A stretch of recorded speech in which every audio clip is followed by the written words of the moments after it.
What's up, fight fans from around the world? We are back in the war room with our end of the year show, and it's been a doozy this year.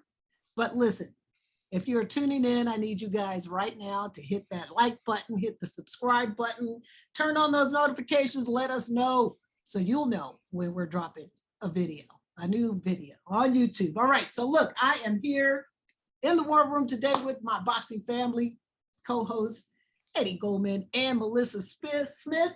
I don't know how I messed that up. Malissa Smith. That's all right. Welcome, guys. And we're going to kick off this show with this weekend's fighting craziness. It was just fight fuckery this weekend. That's all I know. And then next week, we're going to bring you guys our end of the year. You don't know shit about boxing awards, okay? Because we have a list. Because some of y'all motherfuckers out there don't know shit about boxing. And I'm one of them, okay? I've got Eddie and Melissa here to school me, okay? So they've been schooling me. How you guys doing today? Hanging in, still here. Right Yeah. on. All is good. Still Right like, on. shaking my head. Not sure I can really see, having watched so many hours of boxing from Friday night through Sunday. Yeah, that was a great weekend full of Yeah, boxing. really Some of it was. was boxing. Some of that shit was not boxing. Stephen Espinoza, Mr. Showtime. I just want to tell you that well, right that's now. another story there. That's a whole nother story. But Eddie, we're gonna start with you. I got What? to comment on that because the boxing media is bad enough. The mainstream media in the US is even worse. There was an article in the New York Times called "Jake Paul Calls Out UFC Fighters After Latest Boxing Win." There was all this boxing this weekend, and this is the garbage they chose to report on. And the article mentioned the phrase Paul's, quote, ascension in boxing. Ascension to what? The guy is yet to fight a real professional boxer. Okay, the Tommy Fury fight fell apart for reportedly Fury got injured. We'll see whether that happens. But even he is just a very low-level pro boxer who's mainly fought real tomato cans, and his main claim to fame is his family, being with Tyson Fury, the heavyweight champion. So what does this guy have to do with anything? It has nothing to do, what he's done so far has nothing to do with professional boxing on any serious level. This is below club fight level, what he's doing, despite all the hype and all the nonsense that's going on. And the people that are mainly interested in it are, not surprisingly, the largely white UFC fan base. That's who's reporting on it. He was interviewed in the ring by a longtime MMA announcer who knows less than shit about boxing. And this is just nonsense. But now the New York Times, a quote, paper of record, all the news that's fit to print. It's become long ago, all the news that fits we print, which is an old. Not only that, but you got all these fools on, boxing Twitter going, "Oh my God, you got to give him KO of the year." What? No. Oh my God. No, not KO of the year. No, He knocked out a retired wrestler and MMA fighter. Exactly. Who stood in front of him like a heavy bag. Come on now. Exactly. I mean, this is not KO of the year, but that is boxing. Oh, you got to make him number one pound for pound. It's like, what is wrong with you people? You obviously do not know shit about boxing. So there you go. Right. Woodley's almost 40 years old, and is the reason he retired from those two sports because he could no longer do them at any decent level anymore. And yet the New York Times is having, you could do a business story about this. You could do a story from a social standpoint, but to say his ascension in boxing, that's the part that it just shows how badly the mainstream media, and I'm not talking about the tabloid media, but the supposed, top level serious media from what's going on in boxing. And it's also a reflection of what boxing has done, that it's made itself so inaccessible and incomprehensible that this kind of nonsense goes on and gets all the kind of attention, while all the fights we want to see, Anthony Joshua versus Tyson Fury, Errol Spence Jr. versus Terrence Crawford, Katie Taylor versus Amanda Serrano, et cetera, et cetera, et cetera. All the fights you can listen never seem to get made, or just take forever to get made, till the fighters are at the tail end of their career and have clearly declined in their skills. And so this crap comes along and passes itself off as boxing. And the commissions approve this stuff. And as you said, Showtime promotes this. They might get a better buy rate than they did for the real boxing cards that they had, because so much of it is behind a paywall for many years that a lot of people just don't know about it. How Well, much the was other that thing Paul is fight? too, you had Josh Paul, he filled that stadium. I will say that. It was filled, the crowd came early. Usually on a boxing card, people don't come till, the The second main main, event, right. the co-main, but Co-main. it was crowded, but How much was the pay-per-view? $59.99, $95. And I was like, no, thank you. I know Amanda Serrano's on it. No, Yeah, I wasn't coughing up that. no, I So just in a wasn't gonna matter pay of this 2 time. months, Showtime has had 3 pay-per-views on there. All of those pay-per-views over $50 each. Yes, That's crazy. yes. And that's just too much. It is. It's It is too ridiculous. much. It was, and really, who did he have on the card? I mean, yeah, okay, Amanda Serrano is a legitimate fighter. She fought a legitimate person, Mary Gutierrez, but I don't know. I really have. What other some fights did you issues. cover? The women's fights did you cover this Well, we weekend? had a lot of there were 4 title belts this weekend, title fights. Holy shit. Yeah, and I got to tell you, DAZN, DAZN Boxing has had a deal with Golden Boy Promotions to show their fights in the United States. They've just re-inked their deal, and on Saturday night they had 2 women contesting for doing title defenses on their card, on the main card. You had Marlen Esparza, who is an Olympian. She was in the 2012 Olympics. She won a bronze medal. This is a She girl can who's fight. been boxing. She Yeah, can she can fight. fight. She's been fighting since she was 11 years old. And she led the card. She wasn't even the co-main. She was the first of the 4 fights on the card. This was the Zerda card, Mhm, mhm. Zerda Gonzalez, which is a great fight in and of itself. But Esparza fought Anabel Ortiz, who was like the straw weight champion for 10 years before she got her ass kicked by Seniesa Estrada Mhm. her last time out. So she came up in 2 weight classes to fight Esparza with the hope of maybe capturing, a belt back. But which is in this case the WBC female flyweight, which is 112 pounds. She had been at 105. Well, I got to tell you, I've been following Marlen Esparza for a long time, and this was the fight where she finally dropped her amateur boxing style. There was no bouncing up and down, no no hysteria and fighting up in her chest. She really sank down into her punches. She looked sharp. She threw really hard. She was sharp. She was crisp. She was all over the ring. She had ring generalship throughout. She really, really, really outfought Anabel Ortiz, and she didn't get a knockdown, but she got 2 didn't push matter. downs.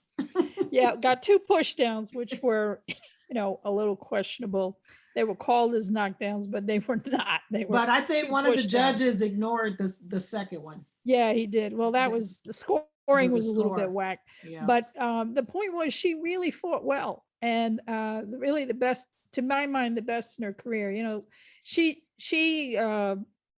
throughout her career, she's had interesting little byways in her personal life. And then she got married, she had a baby. So when she first fought, coming back from being a new mom, she had some issues in sort of finding her way back to how to fight. But this fight, she was on her game, and she will no doubt become #1 rated in the division because of this. And we really are looking forward to big things. And I'll just add that towards the end of the fight, Anabel Ortiz really tried to lay her hands on her and push her around. And Esparza just, yeah, Ortiz got dirty, but I got to tell you, Marlen got dirty right back. Right. She fought her off. She really, really showed that she is a true pro now. And at 11-1 with her only loss to Seniesa Estrada, this is setting up something really interesting between the two of them. Yeah. Seniesa Estrada, oh, what are you going to say? The girl is flash. The girl is amazing. She fought this weekend. She was the co-main on the same Golden Boy card. She fought a fighter who's unknown to us named Maria Michio Santizo, who is as a pro was 9-0 coming into the fight. Guatemalan woman, so happy with the biggest smile on her face I think I've ever seen coming into a fight, just full of joy, so happy. But she also had an amateur career in Guatemala, and she has skills. She knows how to fight, so it's not like it was completely out of whack. And this for Seniesa Estrada was the WBA female minimum weight title defense, which she had taken off of Ortiz. So, and this was a terrific display of boxing prowess, boxing brilliance, boxing smarts, and just a real sense of panache and entertainment. She knew she was fighting for the crowd. And in Santizo, she had a willing partner. That girl just kept coming forward. She didn't care if she got hit. You know, she was good. She had skills. She got knocked down. She came right back up. That was in the 3rd round, and with a left hook. And then she got hooked again in the 4th round. And you know, the referee just said, no, we're done. Because she went down like boom. She just went down like a tree. She did. She was like, boom. And you know, there's people said, oh, she could have kept fighting. Well, yeah, no. But you don't want to take the chance with women dying in the ring. Your fighter dying in the that ring. was the right call. I mean, yeah, she was bouncing up, but it was the right call to say, okay, you're done. You're right. This is just going to go from bad to worse. So it gave Seniesa Estrada the win. It gave her a remarkable cred, and you know, boxing Twitter was going crazy. Oh my God, that KO. Well, you rarely get a KO in women's boxing, so you know, Twitter, right? Which you know had all the 2-minute versus 3-minute round questions, but more than that, she's just got this. She has it. She has something. And you really do see that she could be a future pound for pound #1 or in that top 3. Nice. So she's going to have some big things. She wants to go up in weight, probably 1 weight class, because she's got the belt there too. She's got 2 belts, 2 weight classes right now. And we're thinking she probably wants to take on Argentina's Jessica Bopp. So that'll be an interesting fight. And then the trajectory is to have a rematch between Marlen Esparza and Seniesa Estrada sometime in the future. That'll be an awesome super fight. They're both with Golden Boy. They're both on DAZN. So it makes it easy to make that fight down, sometime in the future. And also to kind of get up their brands over their next couple of fights to get fans really excited and really interested in that kind of a matchup. And because Seniesa Estrada has KO power, she's sitting there as queen. She won the weekend, I gotta tell you, because Serrano fought, but she went the distance because her opponent just wasn't going down. She may have had a face that looked like a clown face, but she was not going down. Seniesa Estrada did put down her woman. So it's like, yeah. Right. And then the other fights was Maria of DiCaire at 154 pounds. She was doing her first defense. She lost to Claressa Shields when she fought her back in March last year by unanimous decision. So she was and Claressa recently released all the belts. So she went to fight for the now vacant International Boxing Federation female super welterweight title at 154. She fought a woman named Cynthia Lozano, who has a 9-0 record. But if you look at that record, she fought some of the same people more than once. There wasn't anyone that didn't have either a losing career, like 0-2, 0-4, 2-2, or debut fighter. And the last woman she fought was Jeanette Zacharias Zapata, and it was that KO that became very questionable when Zapata fought 3 months later on that fateful card in Montreal, where she ended up losing her life when she was KO'd there. So that was really questionable. I also got to say, her skills were awful. I mean, I don't recall seeing as terrible a display of boxing at what is supposed to be a world title fight. Right. Professional world title fight. This was worse than club fighting. If you saw this, in a white collar bout, you wouldn't want to watch this fight. That's how bad she was. So I felt bad for Maria DiCaire because it took away from her performance. It took away from her win. And I really do not understand what the heck the International Boxing Federation was thinking of when they sanctioned this bout. I mean, and as for the matchmakers looking at it, what were they looking at? And I gotta say, Canada, right? Yeah, it's in Canada, and it's So the same they were promotional. thinking about loonies and toonies. In other words, Well, yeah, but money. it's the same promotional company, GYM, that sponsored the last card where Zapata lost her life. So I really have some issues with this. Not to take away from Maria DiCaire, she's a good boxer, but it left a little bit of stank there, if you know what I mean, Right. when it really shouldn't have. And it's not like the 154 is that poor in terms of potential competitors. They're all over the place. And I know that DiCaire is going to want to try to go after unification with somebody like Hannah Rankin. So there are some good fighters at 154. So I really just don't understand what the heck was going on with picking a woman like Cynthia Lozano, who, you give her credit for showing up in a ring, and she did lose eventually by TKO in the 7th round, but she had no business in a boxing ring, and I don't know what that was all about. She should not have been licensed at all. She should not have been allowed to fight in that fight. And then the only other fight was another strawweight title fight with Yokastada Vale, who has the IBF, and she fought Elizabeth Lopez Corzo, and who's in their fight, and she was able to win that by unanimous decision. But it sets up a potential unification bout for Seniesa Estrada. So we'll see what happens on that regard.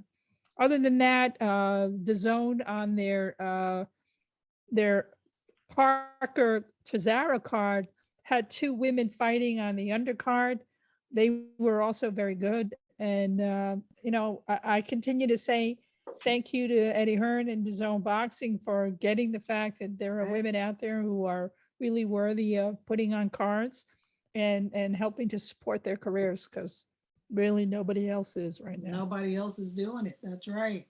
Eddie, you want to talk about the Chisora fight? Were you able to watch the Chisora fight? Well, I was able to watch it replay on Daily Motion, which I'm not sure if that video is still up, but not a lot of people in the US get DAZN. They don't release figures of what they get for boxing around the world. DAZN seems to be most popular in Europe with football in countries like Italy, Spain, and Germany, where they're starting to get the streaming rights for the top level of football leagues there. And in terms of boxing, that's largely been a failure. It's a niche sport just about anywhere. And the European football only has a limited popularity in the US. And you could watch a lot of that on cable TV in the United States. You don't need to subscribe to the Zone to see the English Premier League or some of these others. So not a lot of people watched that fight. Plus, it was on in the afternoon in the US. But it's certainly a fight. If you find the video, it was a brutal war. I know that's said about a lot of fights, but Parker looked really good, more mobile than he's been, which is interesting since he put on a little bit of weight for the rematch with Chisora, and he was just hammering him.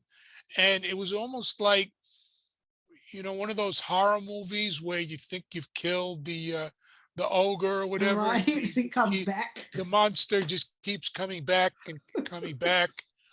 And in some ways, that fight was made a lot more exciting by the lack of defense by both guys. Parker got hit a lot, but it was mainly Chisora's lack of defense that he was just coming in with his head exposed. It was just such a target for Parker to hit, and he was relentless throughout that fight. And there were 3 knockdowns, and the announcers are screaming, "It's going to be over! It's going to be over!" And it was never over, and it went the distance. And then it was in the UK. The fans were clearly for Derek Chisora. There were all this chanting, Hell boy, you know, hell boy. right? Oh, Derek Yeah. Chisora, all this stuff. And the judges seem to be leaning that way because most people scoring it had a very lopsided decision for Parker, especially with the 3 knockdowns. But the judges, 2 of the judges found 5 rounds to give to Chisora, and one of them found 6 rounds to give to Chisora, What? and only scored 2 of the rounds 10-8, and 114-112 for Parker. So the right guy won. But again, you have, the bad governance and the bias scoring. But just from a fan standpoint, it was an exciting, really exciting fight to watch. And then you listen to the score and you kind of go, huh? Is that the same fight that I saw? And so now they're trying to hype Parker to maybe get a rematch somewhere with Dillian White, to maybe get him in the title picture, but that's going to be a long time coming. And there were calls for Chisora finally to retire. He's taken so much punishment. He took a But, beating. yes, and he said he doesn't want to retire. So it was heavyweight boxing. Damn. It was Brutal, tough brutal, though. I brutal. mean, there were It was hard there watching were those rounds where punches. he could barely make it back to the corner, but he was extraordinary. He really was. That's incredible. Well, So that I is don't know how tragic. many people watched that fight in the UK, where I think it was also on DAZN there. But in the US, it was probably a relatively small number. And as far as I could tell, the fight and again, I'm not counting anything from the clown show, although I don't know how many they got for the Amanda Serrano, Miriam Gutierrez fight. But without knowing those numbers, the fight that in the US that I believe was seen by the most amount of people was on Fox, regular Fox, on Saturday night, with the rising star, the 23-year-old Davis Morrell Jr., who defected from Cuba a number of years ago because they don't allow their fighters into the pro ranks, getting a 4th round TKO over a decent fighter, not a great fighter, but a decent fighter, Alantez Fox. And the ratings, by the way, why I say it was the most watched, the preliminary ratings showed that they got a viewership on the average of 970,000, just shy of 1 million. However, that being on Fox, it put it in 4th place for the TV broadcast networks, which got 2 times or more with reruns in terms of viewers, a rerun of the Equalizer on CBS, a rerun of The Wall on NBC, and a college football game on ABC between Utah State and Oregon State, which probably had more regional interest. And the only network that it beat out was the lowly CW, which had Grandma Got Run Over by a By a Reindeer. reindeer.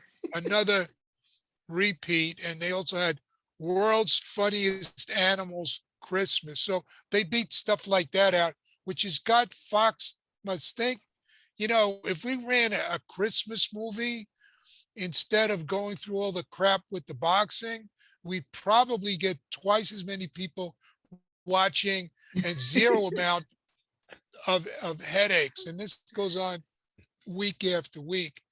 And the fight also, while Morell clearly won, this is only his sixth pro fight. He's 6-0 with 5 knockouts. His opponent was a step up for him. Fox is not a top level fighter. BoxRec has him ranked 18th in the US in the super middleweight division.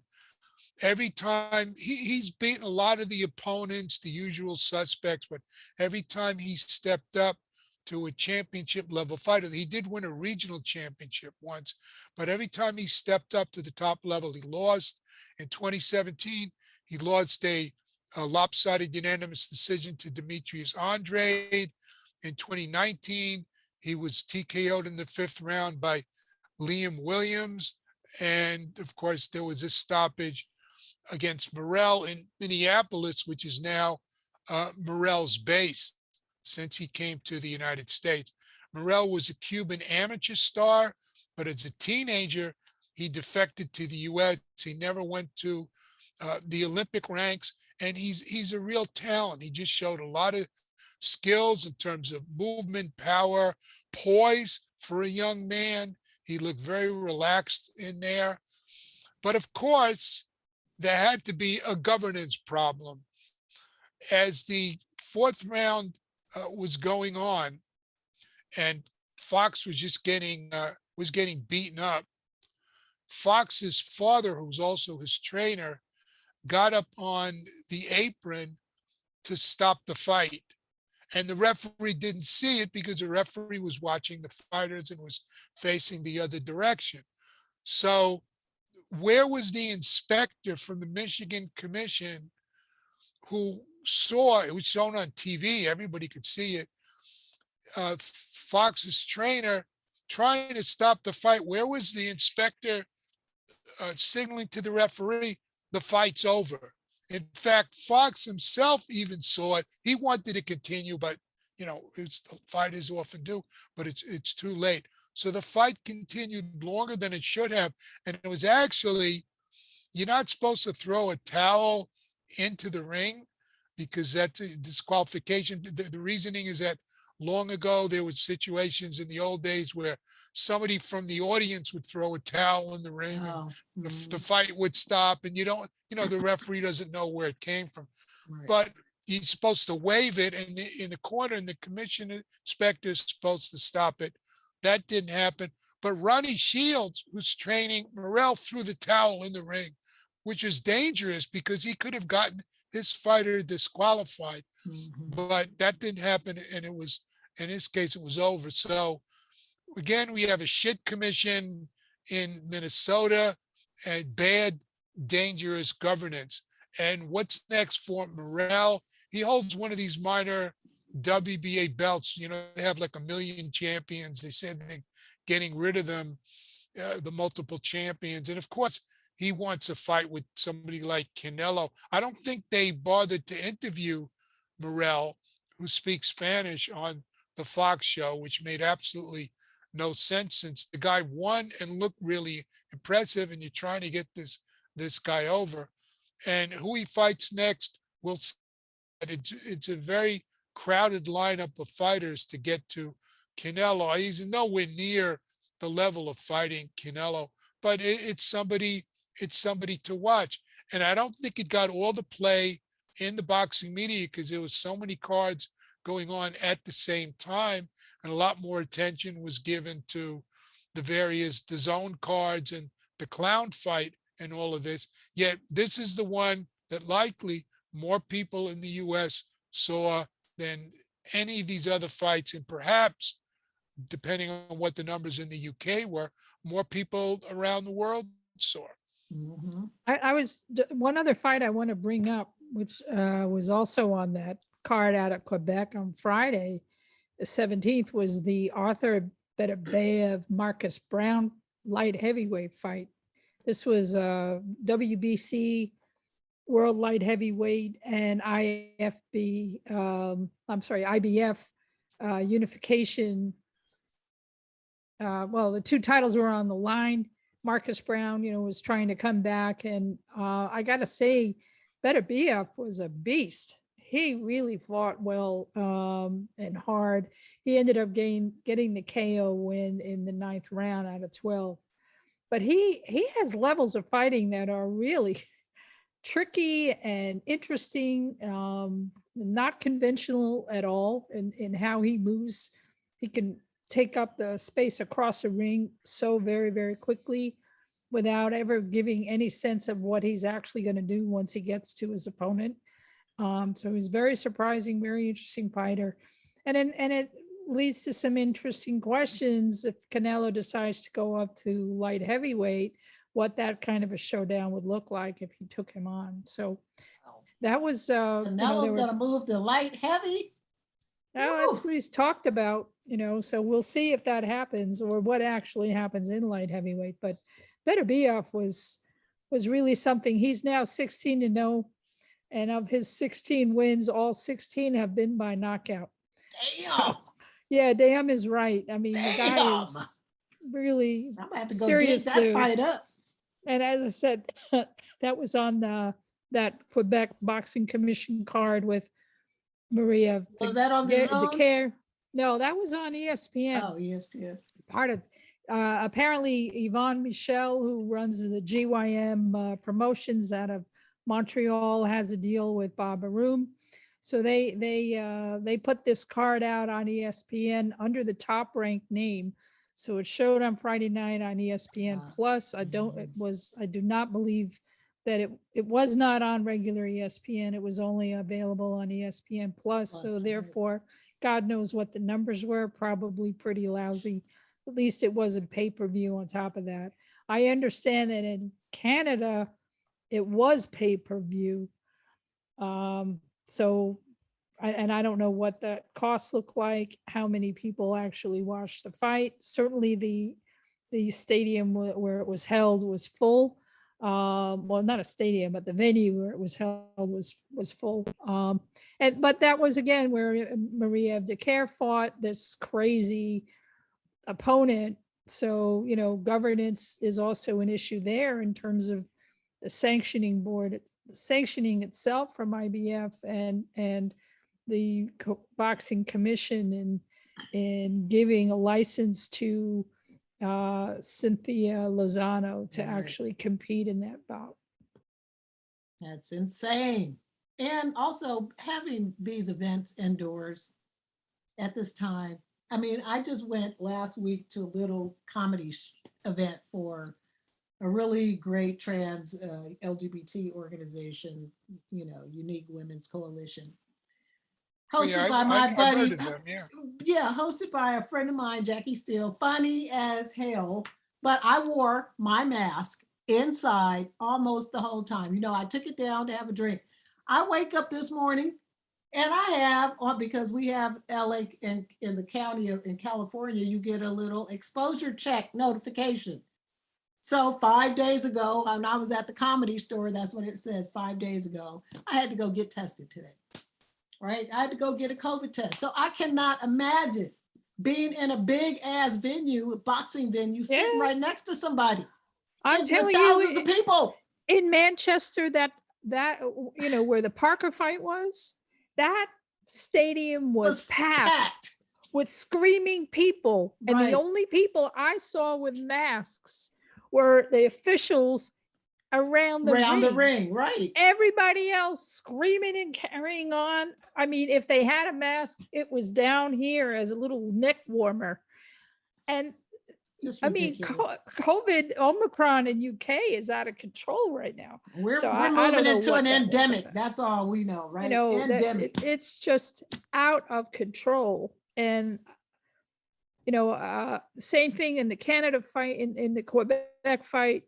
Maybe, you know, the officials were wearing masks, but people in the audience, very, Right. very, very few. It's So these are ridiculous. super spreader events. Truly. No word. I mean, truly. it just defies logic to me.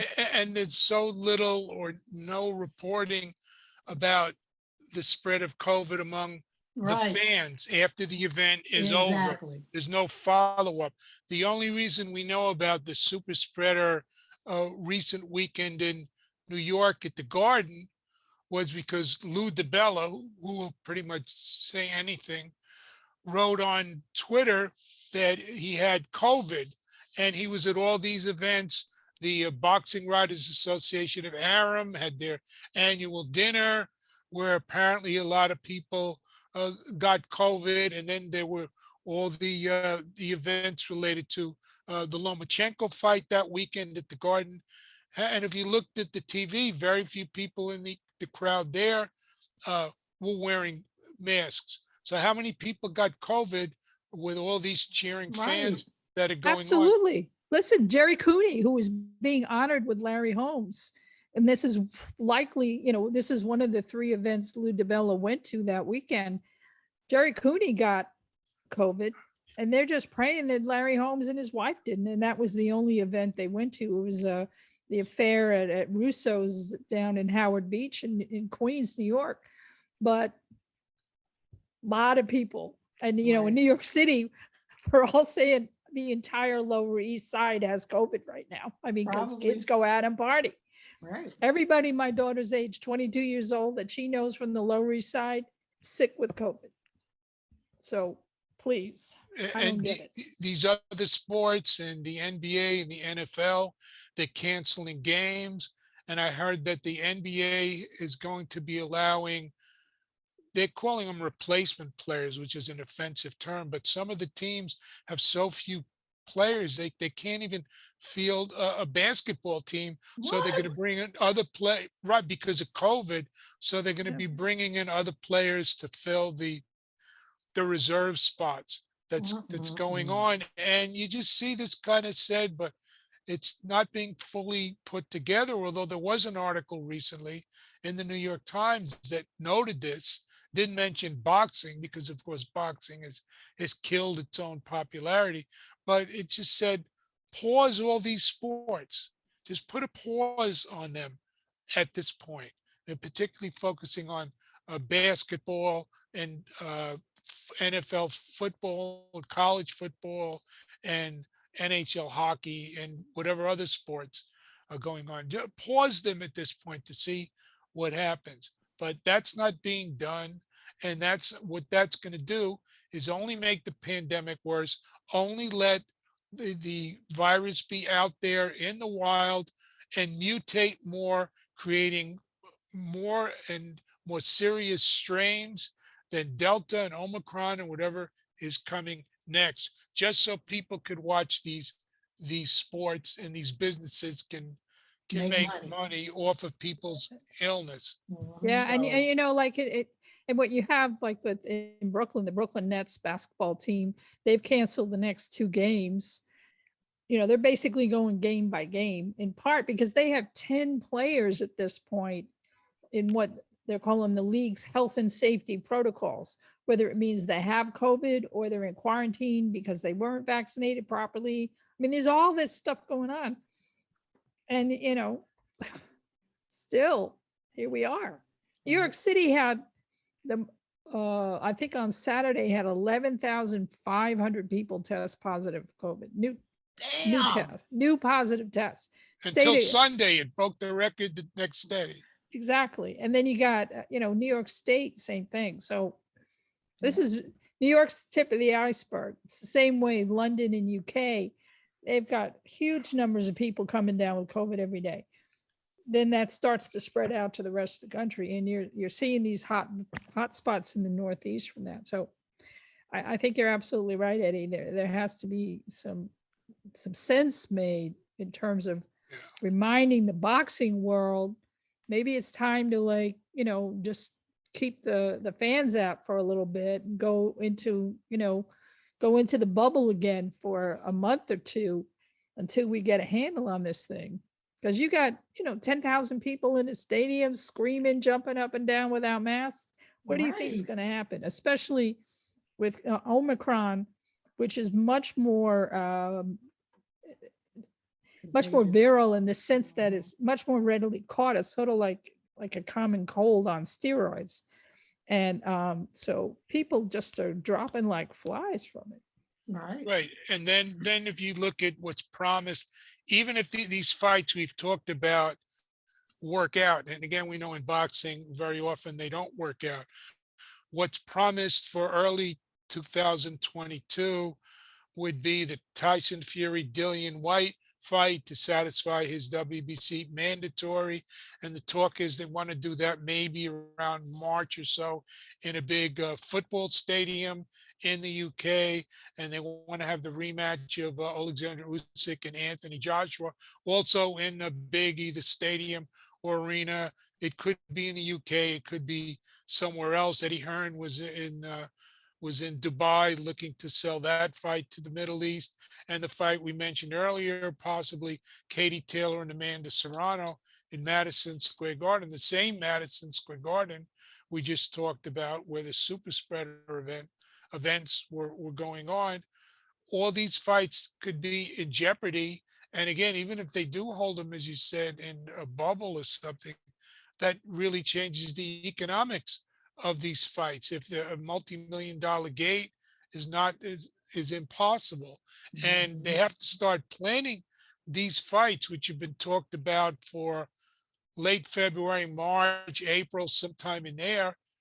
As soon as the new year starts, they got to start making final preparations for all those fights. They're major fights. They got to secure the arenas, get the television worked out, et cetera, et cetera, et cetera. So for January, there are lockdowns and near lockdowns. It puts all these fights in jeopardy. And for what? So people could run around without masks, thinking that they had two vaccines.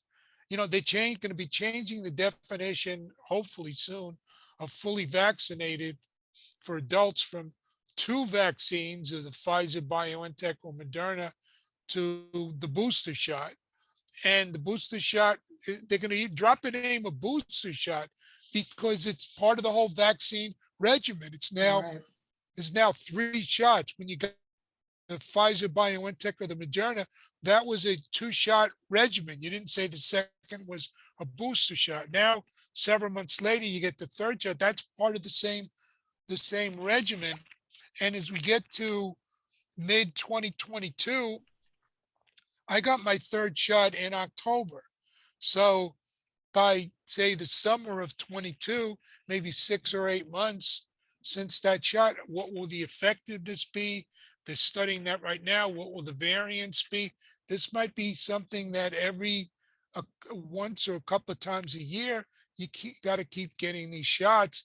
And they're racing to make vaccines to deal with these new variants. They're always behind because of the time that it takes to make these, test these, distribute these, and get them into people's arms. There might be a new variant coming, as has happened with this Omicron. You also have the issue, in boxing in particular, because it is a global sport and because fighters do fight each other in different locales. I mean, we have all this upcoming stuff potentially in Dubai and places like that.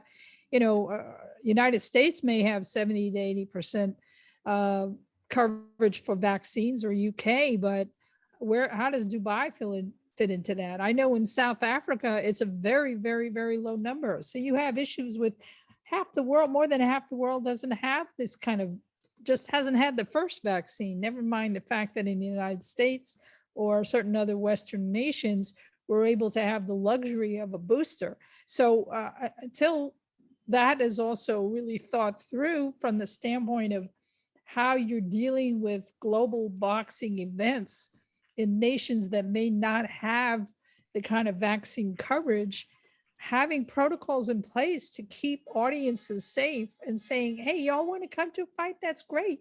Just wear your dang mask. It's okay. And keep Just it on. keep it on. It's not a neck warmer. Right. Keep it They on your don't, grill. they don't enforce that.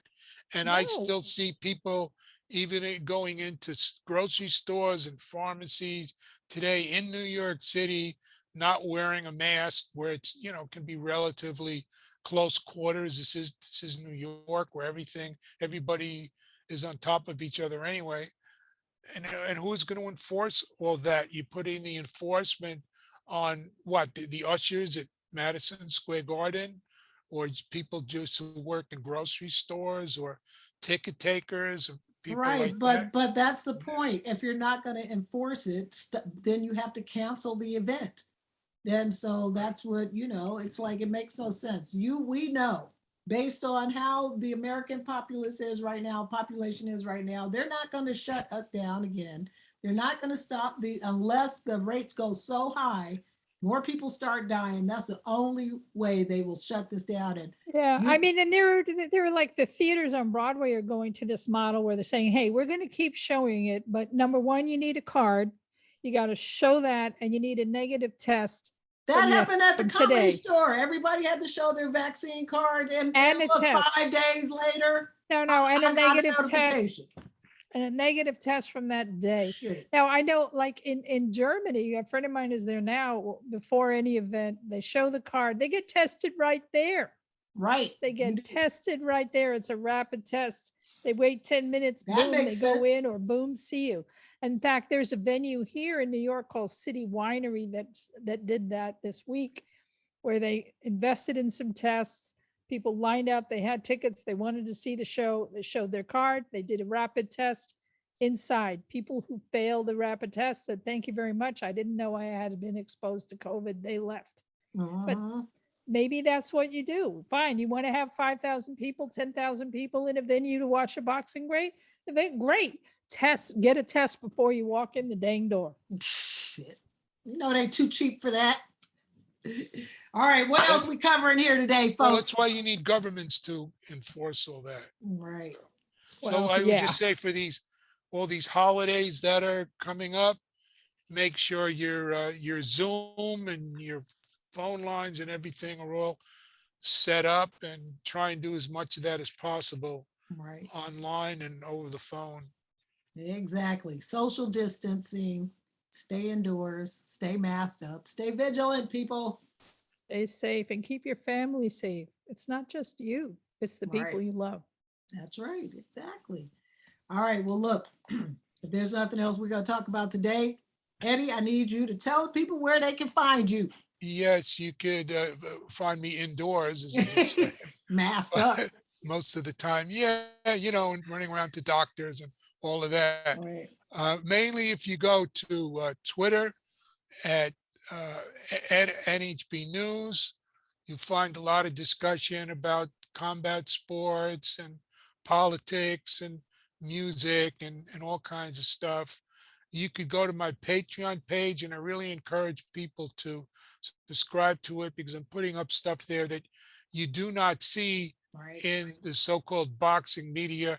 I got an article called Richard McLaren, Umar Kremlev, and the IOC on the crisis in Olympic boxing, which has short excerpts from Thomas Bach's press conference of December 9th, and the questions I asked of Professor McLaren and Umar Kremlev, the president of what's now called IBA, the International Boxing Association, on their online press conferences, where, not surprisingly, there were nobody asking questions that I could even see called in from the boxing media anywhere in the world, and few or none from any type of media in the United States. So check that out. And my website is eddiegoldman.com.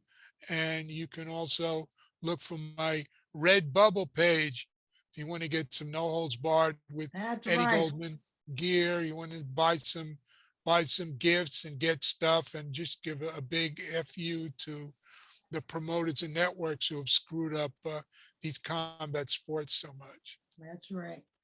Melissa, let's have it, baby. Where can the All people right. Well, find first you? of all, wishing everybody just a wonderful, wonderful holiday and, stay safe and everything else. Right. I am at Girl Boxing Now on Twitter and on Instagram.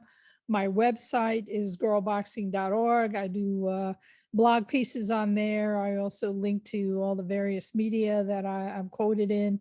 And other than that, again, I just wish everyone a lovely, beautiful time with your family or with your friends or with the people that you love that can be around you. Or, if they can't be with you physically, through FaceTime or however else you're going to communicate, and just know, we're all in this together, and just wishing you all the best. And if Right you got on. youngins, teach them the word covidiot.